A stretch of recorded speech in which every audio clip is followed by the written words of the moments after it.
Dibentuk berdasarkan Undang-Undang Nomor 13 Tahun 2006, LPSK lahir sebagai lembaga negara independen yang tidak hanya melindungi saksi dan korban, tapi juga bertanggung jawab untuk menangani pemberian perlindungan dan bantuan kepada saksi pelaku atau justice kolaborator, pelapor, dan ahli.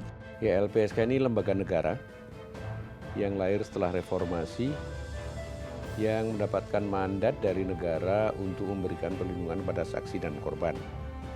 Jadi latar belakangnya karena banyak saksi-saksi untuk kasus tidak kejahatan, terutama korupsi ya, bukan tidak berani bersaksi karena terancam dan sebagainya. Dari catatan refleksi kerja perlindungan LPSK tahun 2022 bertajuk Menembus Batas, LPSK menerima permohonan perlindungan sebanyak 7.777 kasus selama tahun 2022. Angka ini merupakan angka tertinggi sepanjang 14 tahun kehadiran LPSK bagi saksi dan korban sejak 2008 lalu. Namun dari 7.777 permohonan perlindungan, sebanyak 1.673 permohonan tidak memenuhi syarat. Sejumlah nama diketahui pernah mengajukan permohonan perlindungan kepada LPSK, namun tidak bisa dipenuhi. Putri Chandrawati, istri Verdi Sambo, yang juga terpidana kasus pembunuhan berencana Brigadir Yosua, meminta perlindungan LPSK pada 14 Juli 2022 lantaran merasa terancam.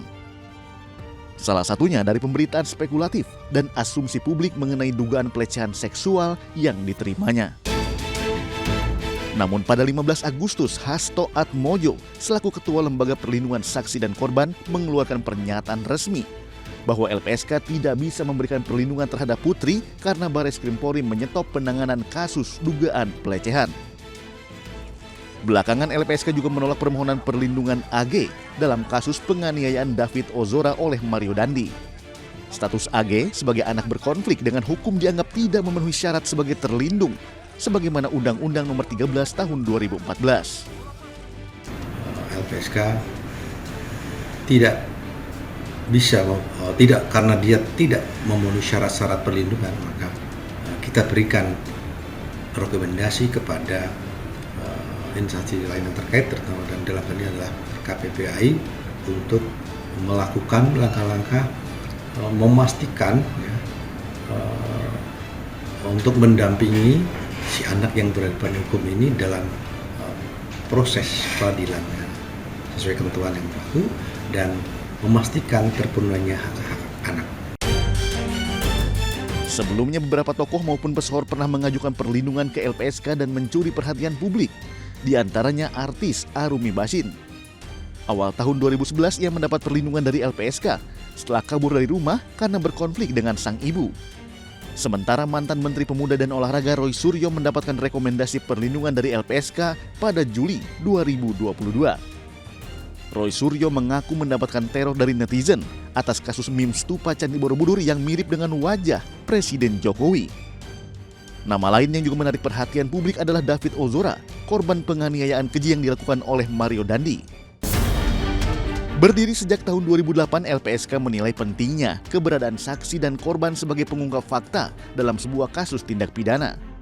Setidaknya ada 5 program perlindungan yang diberikan LPSK, yakni perlindungan fisik, perlindungan prosedural, perlindungan hukum, bantuan medis, psikologis dan psikososial, dan fasilitas restitusi serta kompensasi. Perlindungan fisik ini juga bertingkat. Pada tingkat yang paling tinggi penempatan di rumah aman.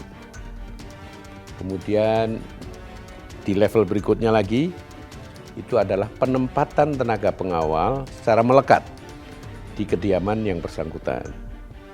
Atau kalau yang bersangkutan direlokasi, di tempat dia direlokasi itu ditempatkan pengawalan secara 24 jam. Kemudian perlindungan yang kedua itu perlindungan dalam bentuk hak prosedural.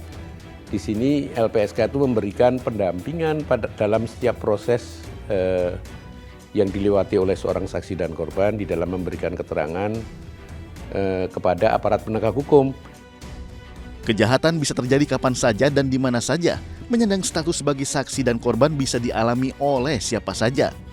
Tidak ada kesaksian seharga nyawa. Adanya perlindungan, pendampingan hingga pemulihan yang diberikan kepada saksi dan korban diharapkan bisa menjadi langkah awal bagi para saksi agar lebih berani untuk menyuarakan kebenaran guna menegakkan keadilan.